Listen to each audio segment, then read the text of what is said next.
Hey, this is Ryan. And this is Steve, and you're watching / listening / smelling, Tasting, feeling 60 Cycle Hum, the guitar buying, selling, trading, modding, fixing, breaking, reviewing, playing podcast. I can barely do that in one breath. I don't know how people say many words in a single breath. I can do it in one breath.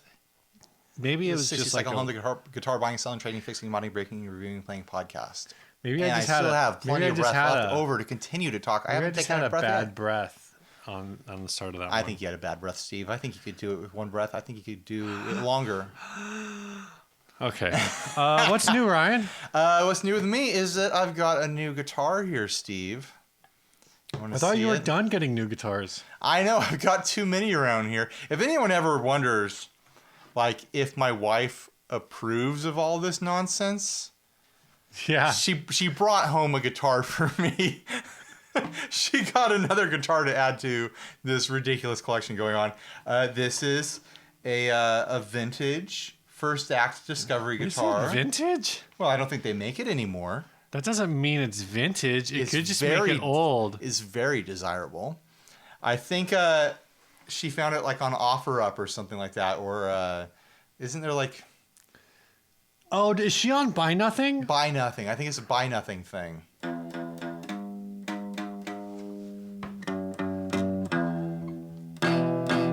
Steve was very generous and he tuned this up for me. The strings that were remaining on it.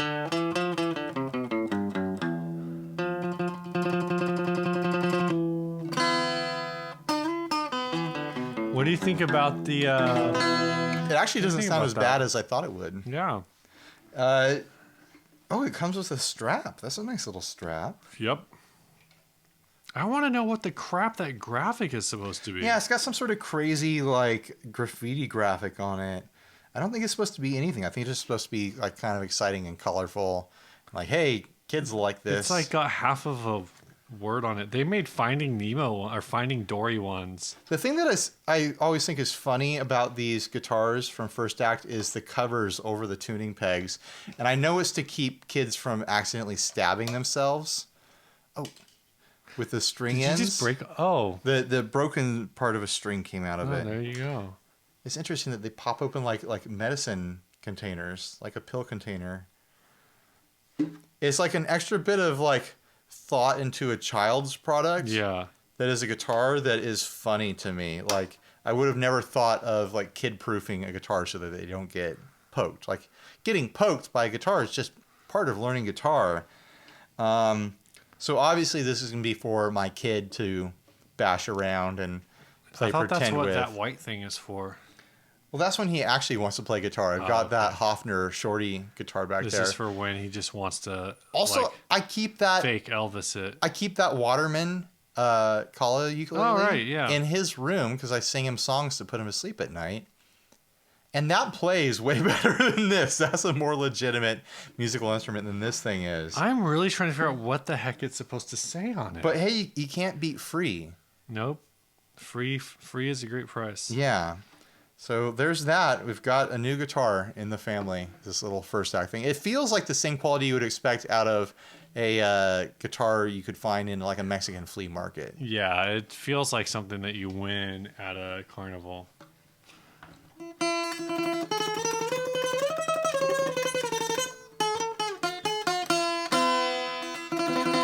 don't know. Maybe I'll find some sort of fun project for that. Or I'll just let my kid smash it up and paint it and do whatever he wants. I feel like that guitar is definitive proof that tone is not in the fingers. Do you think it warrants a fresh set of strings, or I should just leave it without a G string? I think you should put a fresh set of strings on it just so like nobody gets tetanus. It's not that rusty. I've got rustier guitars on my wall right now. You do. But that's like a whole other topic. I don't think that's a justification. You have anything new, Steve? I do not. I have another new thing if you want to talk. What's your other new thing? About it. I've been really good at losing weight lately. Oh, yeah. Are we going to talk about this? Apparently. Everyone's been commenting on my body, which is a little uncomfortable. I'm like, hey, Ryan, you've lost a lot of weight, which is weird.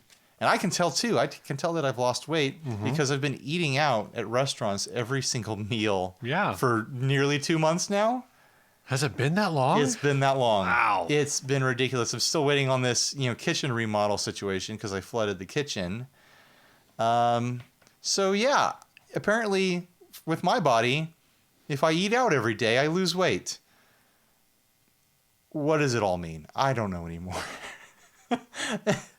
I've been trying my best to get nutrition in me. Yeah, it's like I go and I eat regular meals because I got to get my family fed when they're hungry too. I skip some meals, but not enough to lose weight. What do you do for breakfast? Do you go out for breakfast every day? A lot of the times we will do cereal here, but we don't even have an ability to cook eggs or anything like that. Right. So if we're craving a protein breakfast, we'll go to the Broken Yolk, which is a local breakfast not dive, but breakfast kind of option. Yeah. It's like a nicer Denny's. I think I might prefer Denny's. Really? I don't know. I've only been to Broken Yolk once, and I was very underwhelmed. I always get the same thing. They have this omelet that's got chorizo in it. So I just get that, and I can never bring myself to get waffles or French toast or pancakes or anything like that, because it just seems like if I get that, it'll wreck me. Right. And I think that might be why I'm losing weight. Where if I was cooking for myself, I'd totally be making pancakes. Oh, okay. But because I have to eat out every day, every meal, I'm like, I can't order the heavy option at restaurants. So I'm going to get the thing that's just eggs and meat and comes with a side of fruit and some toast. That was my NAM breakfast last year, dude. Do you remember that? What? When the morning after the taco party, my breakfast was just a plate, half eggs, half bacon to fill the entire plate. Nice.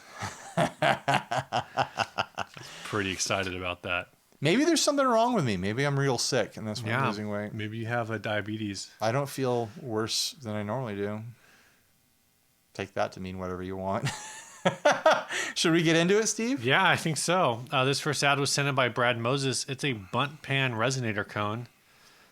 License plate sides. Looks better than it should. Well, I'm going to debate that later. It says, this is a handmade guitar made out of truck steel, aluminum, and license plates. The neck is off of Les Paul. Plays really good. Has an amazing sound. Never heard anything like it. This is definitely a piece you want to have in your guitar collection to talk about. What's the price on this? It was steep. $1,500 in North Carolina. Which, as we all know, the dollar goes a lot further in North Carolina. No, I don't know. I'm like, what are you talking about? I don't know anything about this. So first off, this isn't a Gibson neck. No. Was that something you thought it was going to be? It says it just says neck off of a Les Paul. So I don't know what kind of Les Paul. Epiphone. Oh, yeah. Have to be reshaped. Oh, you know what? I think that headstock shape is the Maestro. Oh, the Costco version of Does the Epiphone. Costco Maestro have a binding, though? That's a good question. You know what I think this is off of? Is a Chinese knockoff Les Paul. Oh, yeah. I mean, look at that square truss rod hole. That kind of looks Chinese-ish. Yeah, this all kind of looks a little off. Anyway, so what do you think about this? How does this make you feel? I mean, my first impression of this thing was I like the concept. Mm-hmm. I don't have anything against the license plate repurposing thing. I like the concept of using a bunt pan as the resonator. What's a boon? There's a boon. A boon. Visually, the only part that I really don't like is this giant piece of metal that's around the neck joint. Right. I think they should have just continued the license plate theme I don't throughout. understand. This probably has to do with the way the neck is mounted. Probably. It just looks really sloppy compared to the rest. The rest of it looks sloppy, but intentionally sloppy. It looks very folky. And then my other thought on this was that it doesn't really matter what this is made out of or not made out of. Resonators are supposed to sound kind of, for lack of a better term, crappy. They're kind of like ukuleles, where you want them to sound like a tin can. that doesn't have much going on other than just this bright, plucky sound.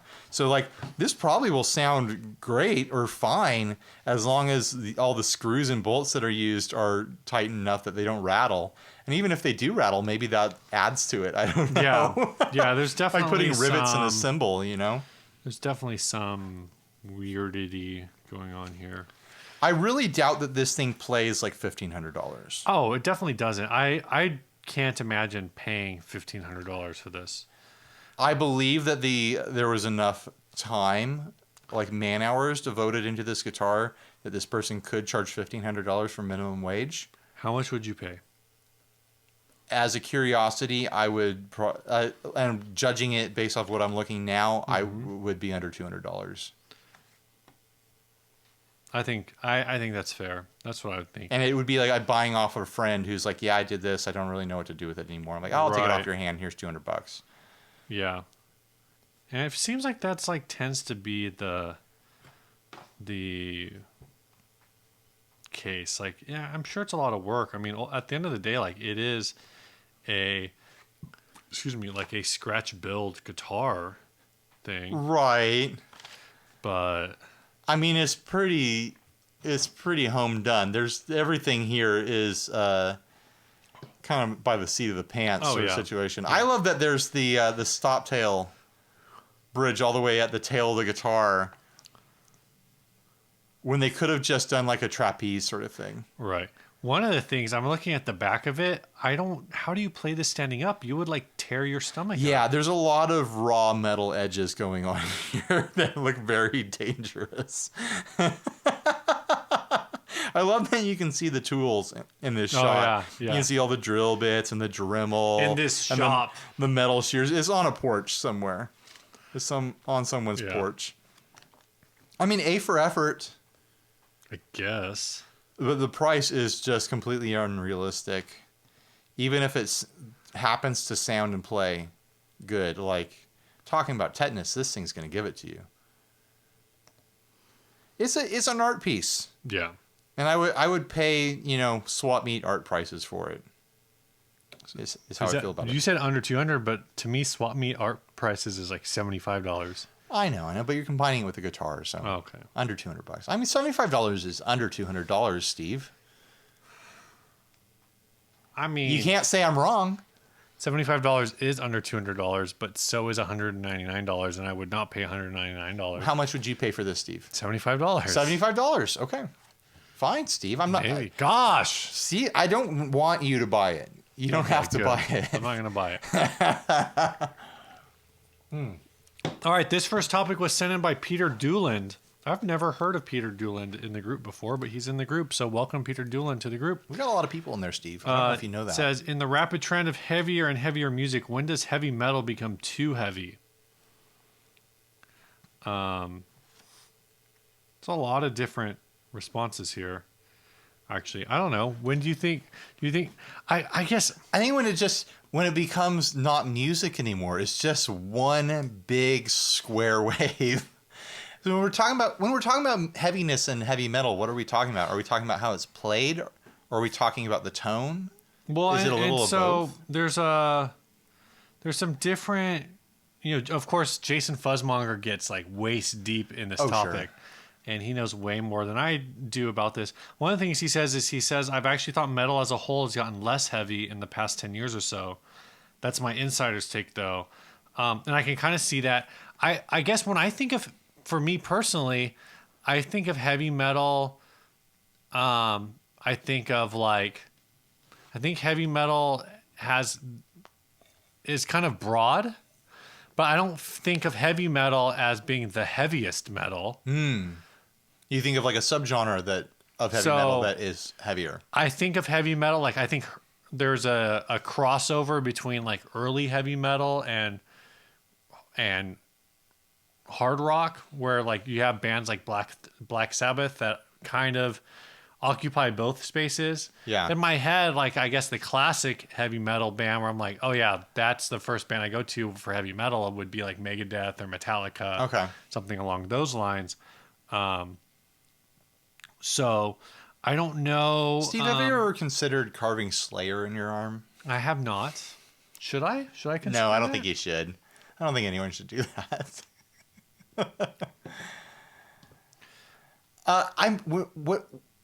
What do you think of, like, what pops in your head when you think of, like, the heaviest heavy metal you've ever listened to? I think of something more. I don't know. I tend to think more of like stoner and doom, Sure. or like black metal. So something that's either like tends to be really really, I guess, dark Yeah. and slow, which is like kind of like stoner or doom, right? Yeah, yeah. Or something that's like very like fast and in your face, like a Swedish death metal kind of a thing. Yeah. For some reason, my mind is going straight towards Ministry. Do you ever listen to Ministry? I'm not familiar with Ministry. It's very, like, industrial. And, like, I don't have any other way to describe it. Like, they use, like, samples for, like, vocal parts, and the rest of it is just, like, this metallic, industrial sort of, like, chugging along. It's very heavy. It's kind of scary stuff. I enjoyed it every now and then. I used to have a Ministry CD. Whatever happened to that? It's with the rest of my CDs in the garbage in a landfill somewhere. It's hard to think of heavy metal getting heavier, right. because at a certain point, like, you think of like the heaviest heavy metal you can think of, and it's just full saturation, like someone screaming a demon part as like distorted and crazy as they can, with the double bass kick just going as fast as it can. Blast beats and drop tunes and whatever, and even that like Jason, and like down tune as far as you can go, and it's just like this. And ridiculous Jason even talks about how thing. like drop tuning doesn't necessarily make the song heavier, right? Like it's more of a stylistic. It makes preference. it lower. Yeah. Well, it also, like, you know, if you're playing like something that is where your guitar's tuned down, I don't know, like say it's tuned down to C, so that's going from E to C is 1, 2, like 2 whole steps, right? Sure. But so if you're down 2 whole steps, basically anything you're playing above the 5th fret, you could play like without absolutely without down tuning. That's going to connect to our next topic. Right. So, oh yeah, it is. We're going to talk about baritone guitars up next. Yeah, that's totally true. I always feel like when I bust up my baritone or down tune a guitar and plug in the heavy metal and try to do something metal, like hitting that heavy, like low chugging sort of thing. Right. I feel like I run out of creative options really quick. Like there's not a lot. Well, I think that's also left to do there. Probably just a stylistic lack it's also, of knowledge. Yeah, me not being studied up on the genre, for sure, of course. But I don't know. I feel like I jump into other things and I have more room to move around. But maybe that's not fair. I'm more up on those styles, I guess. I've been wondering, should I get into metal? Should I listen to metal and learn to play metal for the sake of the YouTube channel? You know, you bring that up, and just from like a stylistic perspective, like you got to figure out how to combine the chugga chuggas and the meedly. So you're doing like, and that's where, you know, all of a sudden you've opened up more options because you're doing you know. I think it also probably makes more sense in a full band setting where everyone fills their role. It's true. You know? It's true. Where, like, if you just listen to the double kick, it's like, oh, how much can you actually do with 2 kick drums at the same time? But then you fill in the rest of the band and it all works together. Mm-hmm. I'm probably really dated in my ideas about metal, honestly. I think you are. I think all the extended range stuff is really interesting, like the djenty stuff that kids are doing these days. It's almost like heavy by way of being jazzy. Yeah. In kind of these more extended theory sorts of ways of playing that are kind of, it's heavy because it's inaccessible, you know? I remember I grew up as a teenager going to like hardcore shows and stuff like that and be like, oh my gosh, this is like the hardest, heaviest music I've ever heard. Much core. If my mom knew I was listening to this, she'd be so scared. And then there was one night. Wait, does your mom know that you went to hardcore shows? Yes, my mom knows. But there was one night I was sitting in the car, like waiting for my family that was doing something else. And I was just like scrolling through the radio stations. Right. And I landed on a local jazz station, like the college jazz station. And they were doing like a full set of improvisational jazz, which is like the super crazy out there, like, does this even track as music? Right. Sort of thing. Like, it's so inaccessible. And I sat there listening to it, like, something about this is frightening to me. Like, this is heavier than like the music, like the shows that I go to where people are screaming and it sounds like blood's gonna like throw out of their mouth. They're gonna just throw up blood on the audience or something like that because it's so rough. But this music is legitimately like intimidating, Right. and made me feel uncomfortable. Maybe that's the future of heaviness and metal. Not so much like the downtuning or heavy distortion or any of that surface level stuff, but like just really dissonant, really inaccessible, like proggy playing that is frightening in a way.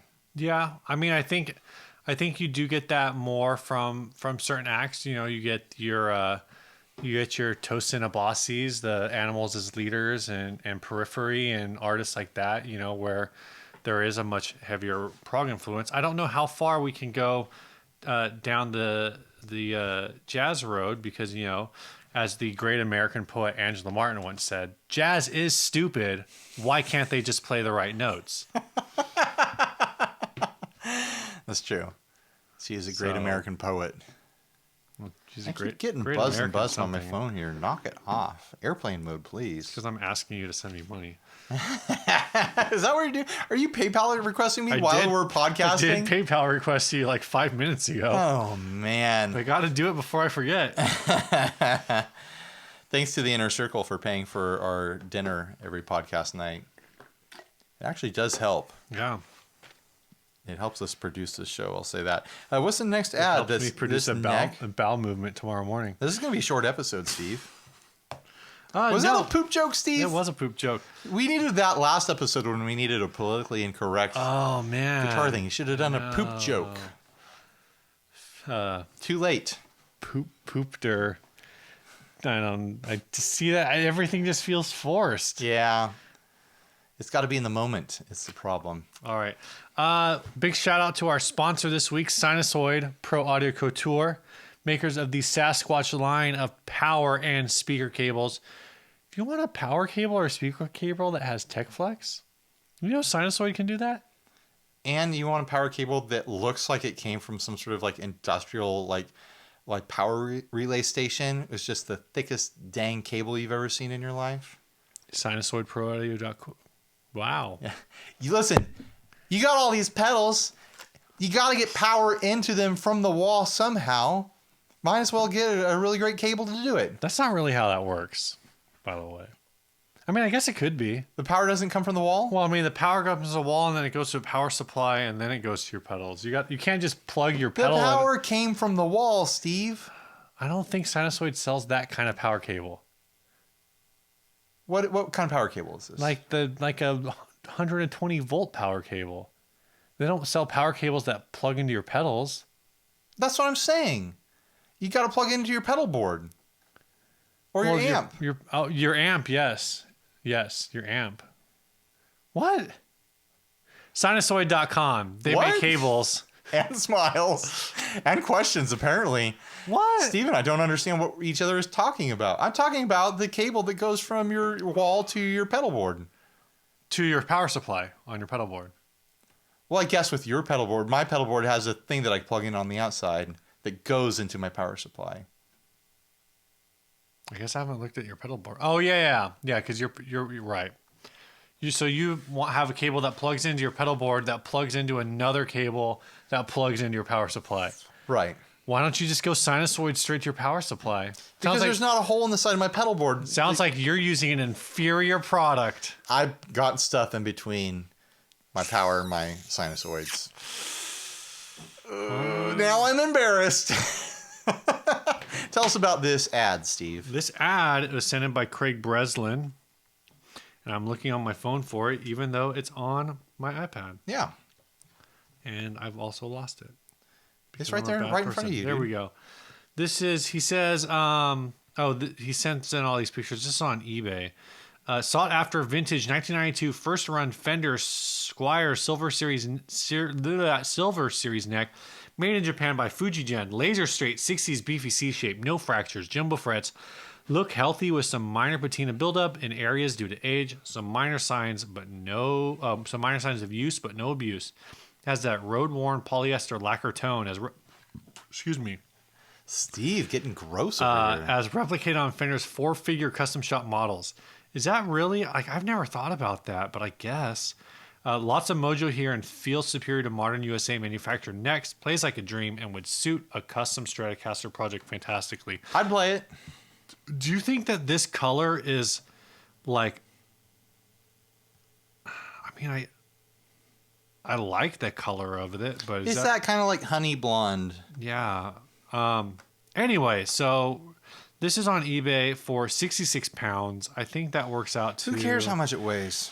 I think that works out to something like $90. I don't know if this will hold. Yeah, somewhere around there. There's 15 bids on it, so I'm sure the price is going to go through It's got 2 days and roof. 18 hours left, Steve. You pulled this out today? I think you so. did. Yeah. That means it's got 2 days and 14 hours left by now? Yeah, something like that.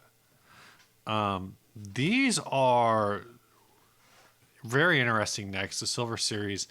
So I was reading about it, and one, you can get the entire guitar on eBay for $395 plus shipping. Obviously not this exact one, but stuff that would be the complete model. Sure. Here's that is an Ibanez neck. Why does it say it's Silver Series? It's not. It lied to me. We're doing research live on the show. This has is how got I to be do. interesting. This is always interesting. People are going to love this. People always love it, Ryan. That's why they listen to this show, because we do our research and we get it right as much as we can. So I was reading about the Silver Series, and it is actually a really interesting story because 1992 is after Fender had already moved Squier production out of Japan into Korea, which they did in the late 1980s. And apparently the story is that Fender was trying to make an ultimate budget line out of Korea. They're using like budget parts. They were using budget wood. So they were using like plywood builds. Interesting. On these guitars. And what happened is Korean manufacturers that were building not for Fender started like undermining, like basically taking out advertisements like, why would you want plywood? Like, we're making guitars out of real wood kind of stuff. Wow. And kind of like undermining the whole thing. And I've played like some of the Korean Fenders from that time.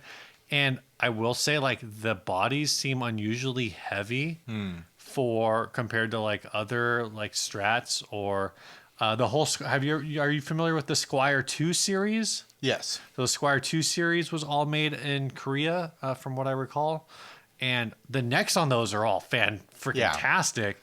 The heavy, like thick paint dipped bodies. Yeah. Like the weird hardware. All of the Squier 2 necks have like very similar finish to this Silver Series neck. But the bodies are all heavy dipped. Some of them are like that weird. They did the Squier bullet ones. Those necks are all fantastic too. But the bodies are weird, and the pickups were cheap, and the hardware was cheap. Everything about them was. Well, the necks. Sometimes the tuners were good. You could get some good tuners on those.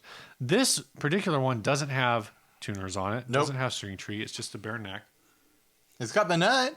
It does have the nut. But anyway, so Fender starts getting undermined by these Korean manufacturers. And so what they did is they pulled manufacturing of the Squier stuff back into Japan in like late 1990, early 1991. Interesting. And started putting out Squiers the way that they were in like the mid 80s. With and they call it the Silver Series, and they basically did it in the same style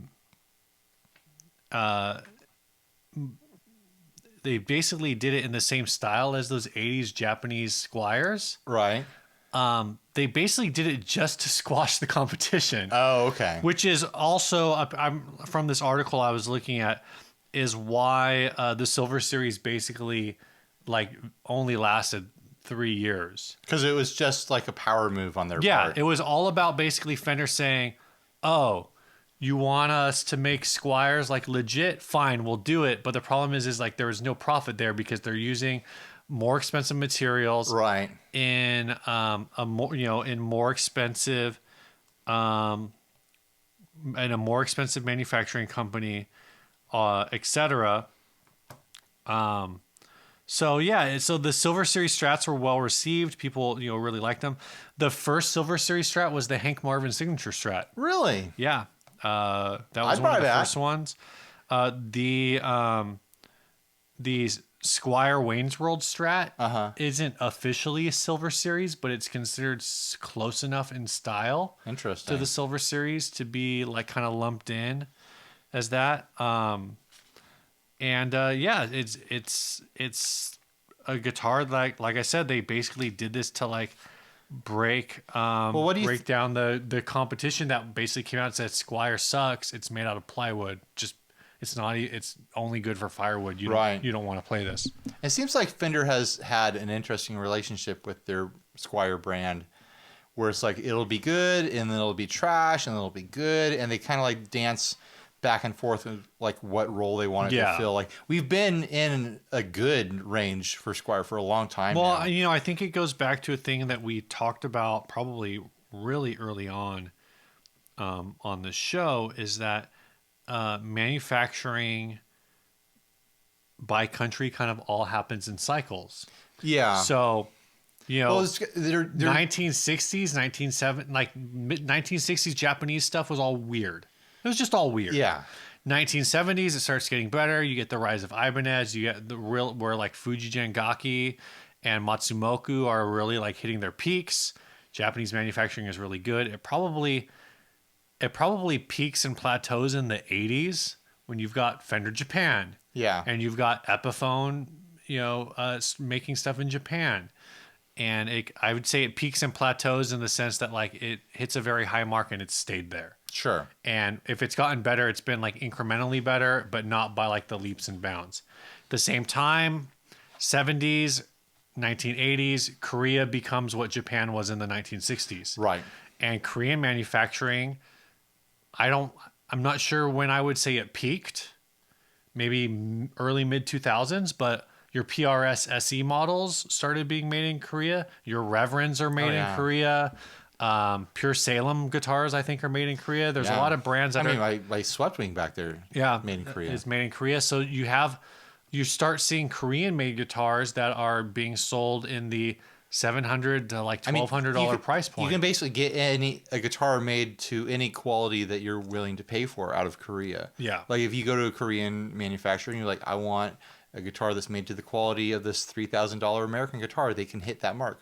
Yeah. It's not a manufacturing limit for them. It's a budget limit. Right. And so then you start seeing the first Chinese built guitars, probably late 90s.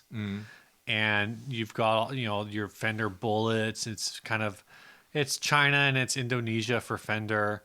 You've got like Epiphone moves to China in like the mid 2000s, I want to say. I'm kind of doing this all off the top of my head. Sure. So, correct Steve in the comment section. Yeah, guys. I'm definitely getting stuff wrong. But we are at a point now with like the Fender Classic Vibe stuff, the current crop of Epiphones, where it seems like Chinese manufacturing is getting really good. So it's just these cycles where it's like most, I wouldn't say most, but at least many guitar enthusiasts seem to be on the same page that like the Japanese domestic market produces a guitar that at least rivals a lot of American manufacturers, at least on a mass production. I'm obviously like, maybe it's not obvious, but I don't know anything about like Japanese boutique builders. Sure. I'm sure there are a few. And like I said, there are a lot of bigger brands that are using the Korean export manufacturing model to produce their budget lines, and their budget lines again, $600, $700, $800. Yeah. maybe So more. what would you feel comfortable paying for this guitar? Not in pounds, in US dollars. For this neck, Yeah, for this neck. I would probably say 125. Really? Yeah, I think that's a fair price. I think So you would price this around the same you would price a Mexican neck. I would Would you expect it to play better than a Mexican neck or worse than a Mexican neck? I would say Subjectively. I would expect it to play better. Okay. I would say that if I saw this neck, if I was presented with two necks at $125 each, I like one this. is Mexican, one is a Squier Silver Series, and I was told you can't play it, You just have to guess. you just have to buy it. Ah. You just have to buy it. You have to pick one. The same builder is going to slap this neck on a body, do all the work, whatever. So it's just like I'm picking the parts that are going to create the ground floor. I'm picking this neck. Yeah, I agree with you. Like no matter if it was the same cost as a Mexican neck, I would pick this, even though it says Squier on it instead of Fender. Yeah. I think the build is more interesting, and I think there's more story to tell there, and I like the finish on it. I like the look of it. I like this neck, and I would pay $120 to project start with this for sure. Absolutely. Next topic. Baritone guitars. Mark Swartz says, "What are your thoughts on baritone guitars?" And then my phone resets, so I don't know what else it says. Let's see if my phone. Here we go. What are your thoughts on baritone guitars? Do you think you could incorporate one into your playing style? Don't you already? Never mind. I do. I've really been wanting one, but I'm having trouble finding one with an aesthetic I like. I'm not into the heavy metal guitars, but I don't want a vintage style one either, like Dan Electro or Eastwood. I need it to have some beef for when I'm playing. You know what I think about beef, Ryan? What do you think about beef, It's Steve? what's for dinner. Oh, that's Actually, I did interesting. not have beef for dinner. Unless there was beef in some of the sausage on that sub sandwich that you got. Was there sausage? Yeah, Yes, there was salami or- on it. I think salami's beef, isn't it? Okay, I don't know. I actually don't know what kind of meat goes into salami. I think it's beef. My thought is that I just haven't had any beef today. I had prosciutto and chicken for lunch. Why are and we a talking salad. about beef? Because it's what Because it's what's for dinner. because Mark Swartz wants something beefy. It almost sounds like he wants my guitar exactly. It really does. Like So I've got a guitar. Steve's going to grab it. It's a parts guitar. It's a Mexican strap body with a blacktop Telecaster baritone neck on it that I got off of eBay. And then it's got a set of American strap pickups in it. And it's kind of like this black pickguard on black body sort of aesthetic that's really sharp. And it's a really nice middle ground between like that weird vintagey sort of like 60s vibe and, you know, your more modern extended scale like metal-y stuff. It can do the metal-y stuff. It can do like the surfy stuff, but it's not locked in between those. But I have a lot of stuff to say about baritones. Have you ever messed with a baritone, Steve? I've messed around with this one a little bit when you first put it together years ago and never since. Yeah. When I was first thinking about putting together a surf band, I was like, I should have a baritone. What if baritone is like my thing? So I put this guitar together, and what I got to say is I had heard from a lot of people when I was doing this that the actual blacktop Telecaster baritone didn't intonate well. Something about the neck and the bridge were the wrong scale length, and it was hard to intonate it.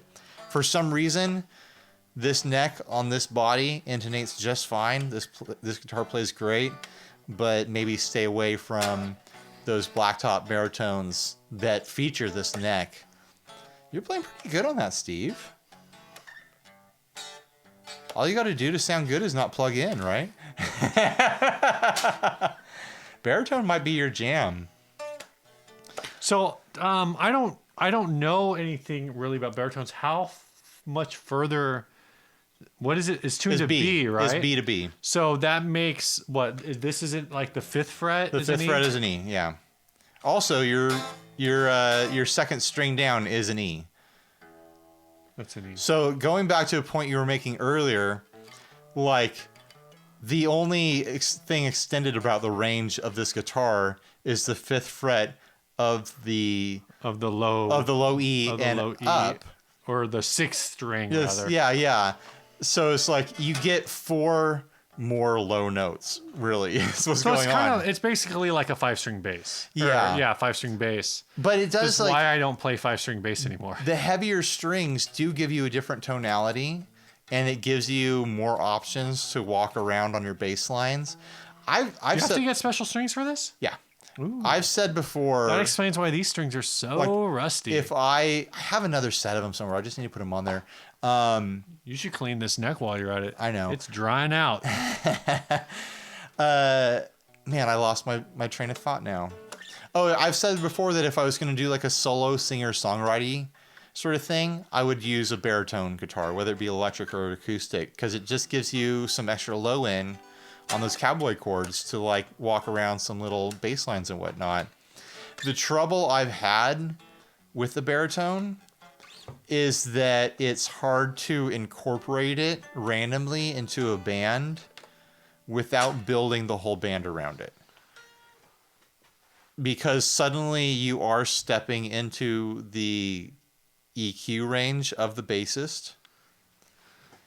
And you're losing the EQ range that you were sitting in as the lead guitarist or the rhythm guitarist. And so everyone has to kind of adjust around it. Mm-hmm. And unless you build your whole band around that one guitar, then you're pulling out this random guitar every now and then. Like I made the mistake of writing a song around the baritone for our album, and we never play that song anymore. I'm talking about Dinosaur Ghost. Yeah. Because I just never have that guitar around to do it. Huh. So it's kind of one of those things where you couldn't just move the entire song up. I mean, we could have, but I mean, it's also not a fun song. Oh. It's one of those things where it's a really fun itch to scratch, and I'm really glad I have that guitar around, but I very rarely ever find a practical use for it. Right. So I think that's something to think about. I think his journey as far as finding a baritone guitar that has like a practical middle ground instead of being funky vintage or modern metal is interesting, and it would be interesting to know what is out there that he could access right now. Actually, after just like messing around with that, like I'm now very. I have to put in a lot of work because I because of the way like I process guitar playing. One, like I'd have to start making sure I always had a capo with me. Sure. But two, like I just have to I tend to think about like note positions in a very static way, and so I don't really. It's a bit of a mind bender when I pick it up. Yeah. If I have to play it along to the part that I recorded with a regular guitar, it's like, wait a minute, what am I doing? Yeah, no, I haven't run into it. But if I ever ran into a song where it's like, this song's in whatever, but there's like a bunch of open notes, but they're not really open notes. It's like an open note, but only if you have a chord on this fret, but otherwise, right. Like I would have to learn that song part for like the part exactly rather than like understanding the way the notes all fit together. And as soon as like I got there and they're like, oh, we're not doing this song in D, we're doing it in E. Like I would not be able to just move the capo up 2 frets. Like I would just be like, okay, I'm done. Oh, I have to do math in my head if I played along. If I like brought it to church or something like that, which I've tried to do a couple times, and I ended up just putting it to the side and grabbing a different guitar. Like figuring out like what to do with it is always interesting. And I find that like if you're playing something super low on it, then when you pick up your regular guitar, it pushes you into playing way higher than you normally would. Just the way all the notes work. So do you feel like it's there's challenging. any It's challenging, but it's a really rewarding itch to scratch if you do get a baritone. Right. I would say get some baritone strings and experiment putting them on a regular guitar and down tuning. Mm-hmm. Like if you get a regular Fender guitar, it's a fairly long scale, 25.5. It'll support putting some heavier strings on there and play around in a B2B tuning just to see if you like it before pulling the trigger. So I'm looking at I'm trying to find examples of songs that use baritone guitar. Well, everything Dwayne Eddy did. Right, and that came up. That's like super 60s sounding stuff. And I'm seeing a lot of like hard rock and whatever. Like, I guess I'm looking for something that's more accessible, I guess. Sure. Like something that's that's interesting. The Cure? Yeah, so it Have you talks hit that about on the list yet? I just hit it that Robert Smith loved his baritone. Robert Smith started using baritone guitar on the 1989 album Disintegration, to the extent that Schecter Guitars produced a Robert Smith signature baritone. Yeah. One of the ones that's like kind of, I don't know what to think about it, but apparently Dave Matthews played baritone on the song "The Space Between." Okay. Which is I'm just thinking it from like the perspective of its use of not just a baritone, but a baritone acoustic guitar. Yeah. One of the most beautiful sounding acoustic guitars I ever played was a baritone 12 string. No, Pat Smear uses baritone guitar in the Foo Fighters. Okay, that makes sense. So like all of his guitar parts apparently are, or at least a number of them would be done on baritone. So that's kind of interesting, I guess. It gets around. There's a lot of baritone out there, but you do kind of have to change your whole thinking about what you're playing when you're doing it. It's interesting. I'd be interested to hear what if he does end up pulling the trigger on a baritone and what he does get, because it does seem pretty stratified right now between like the funky 60s and like the modern metal sort of thing. Yeah. If you were... Well, I mean, there are like a ton of examples of metal bands. Like, I kind of just, like I said, I skipped over it, but it's like, oh, the guy from Cannibal Corpse. Oh, the dude from Korn used it on one band. Misha Mansour uses it on this. And if you were going to get a baritone that was in a style of a regular modern guitar, what would you want it to be like? Well, obviously a Telecaster. A Telecaster. Why would you even ask that question around? Would you do humbuckers or would you do singles? Ooh, singles with a humbucker. Humbucker single. Both. Porque no los dos. P90s. P90s would actually sound great with a baritone. No, in my head, I think singles would be pretty dope. I really like the singles, having them on that Strat baritone that I have. But sometimes when I'm doing like a metal thing with it, I do wish that there was but I'm not going to do a metal humbucker thing in there. I don't know how to do metal. But like doing some EQ tweaking before you hit your drives can like change that. Like if you throw like a 7-band EQ in there, you can cheat the singles into sounding like a humbucker. Did you see that comment on the YouTube video? I don't remember what video it was. It was like, love your stuff, Ryan. Wish you could get a co-host that could play guitar. I didn't see that one. This was from like 2 or 3. This is from like a month ago. Yeah, when you earned that. I was like, nice. We need to get you in here, and we need to do a piece where you play bass and I play guitar and do a little. Yeah, well, we were talking about doing jam. some like jam stuff with the Squier. Yeah. So yeah, we'll figure something out soon. Someone made a video. What am I? This is the last episode of the night that we're recording, so my mind is fried. Someone made a comment on a video saying that they want you to do more of what we did with that Gibson piece. Yeah. They're like, I want Steve back on doing these short videos, like discussing things, doing his Steve thing, dropping numbers. Like, it was really entertaining. So we need to I need to come over here for like a quick hitter. Like when everything's set up, I can do it real fast to do the shipping video too. Oh yeah. I've got a bunch of stuff. We'll come do it on a lunch break. Need some props. Bring some props. Prop comedy from Steve. Prop comedy. Guys, look at this bubble wrap. It's a big pair of scissors. All right, this last out was sent by Paul Pennington. It's a vintage Fender Telecaster style sunburst coffee table, repurposed factory legs. Maybe it's just the legs. Is that the only? I don't know. This table measures 56 inches long, 19 inches high, and 34 inches wide. A lot of work went into the finished product to achieve this 60s sunburst grungy finish. The table is rock solid and sturdy. Deep contours, just like the real deal. Heavy repurposed cast iron industrial legs. Only one on the planet. Thank God. Only a true rock and roll lover would understand it.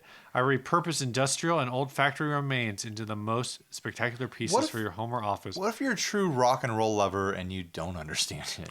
This is no exception. Please ask questions before making a decision. If it's up to you, you are welcome to pick it up here, or it will need to be trucked. So I was trying to figure out why this looked weird, and I just thought maybe it was me. But you pointed out, which I don't know how I didn't catch it. I guess I didn't really read it.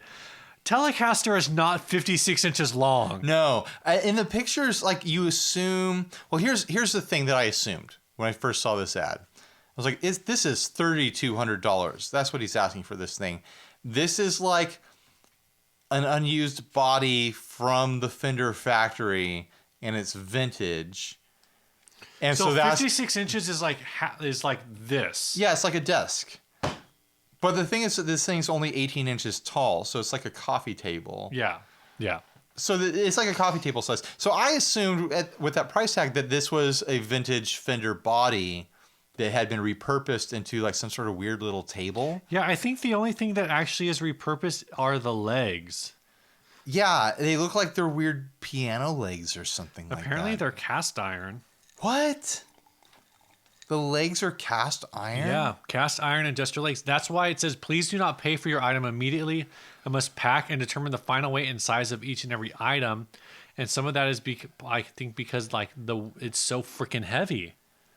Because they're cast iron legs. I don't understand the price of this. I do kind of get the look of it. Like, as like a coffee table or like kind of small end table for in front of like a love seat or something like that. It's kind of cool looking. It still falls under my criticism of that guitarists don't need things to remind them that they're guitarists. Right. Like a guitarist is going to hang a guitar on the wall as a decoration. Mm-hmm. This is something someone who's like a rock and roll fan would put in their house, but they aren't necessarily a musician. Right. They like someone who's like a big Rolling Stones fan. Well, it doesn't say this is for a musician. It says a true rock and roll lover. Right. But like I'm saying, I know there's exceptions out there, and this is my own personal kind of idea about these things. I just don't need guitar decorations in my life. Yeah. Especially for $3,200. I will say that I like the relic job on this. How do you feel about the relic job on this table, Steve? Yeah, I would, my concern with it, and you just can't tell from these pictures, is how well it's going to actually hold up to use. Sure. Because it looks raw. It's going to look funny. I mean, the reason that it tricked our eye is because it does look like it's to scale. Yeah. Although the table is a bit thinner than a guitar body would be at that scale. Yeah. But it looked like someone had like bandsawed a guitar body to be thinner to make it a table. Yeah, that's what I thought. The moment you get like a coffee mug ring stain on this, it's going to betray the scale of it. And people are going to be like, oh, that's a big table, instead of, oh, that's a guitar size. Although, why would anyone need to know how big it is if they're not in your house? Like, you're not trying to trick anyone with it. I mean, why does anyone need to know how big it is at all? Like, that should be between you and your partner. Exactly.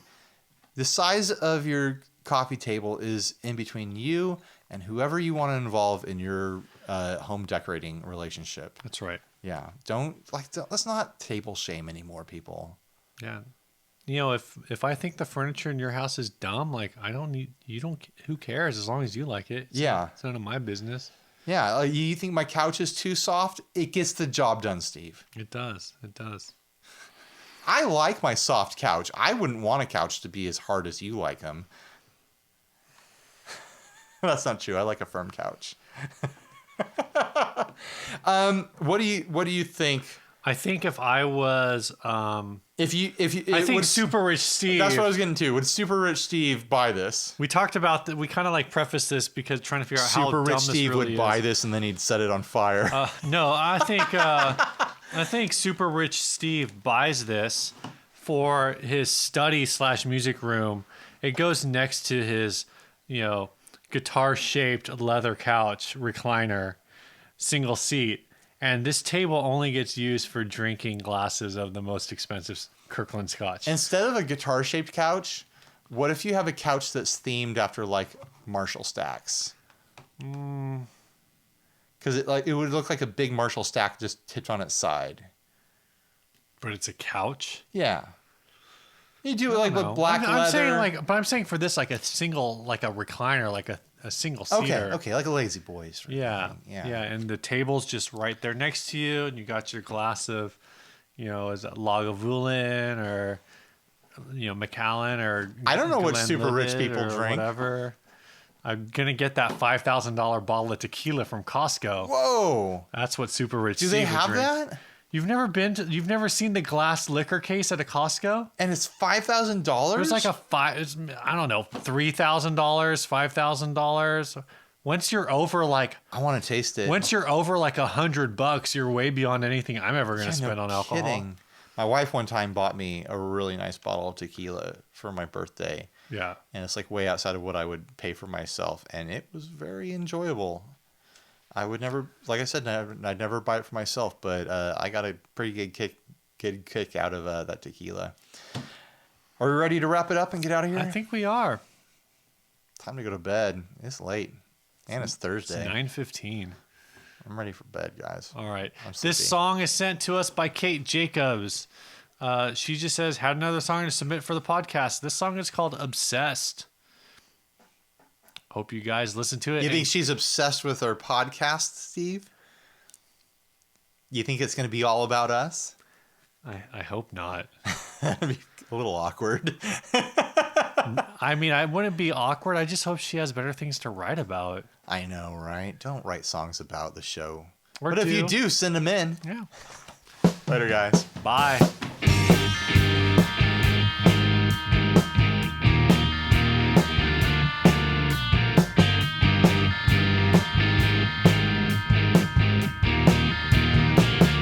Do you think that this is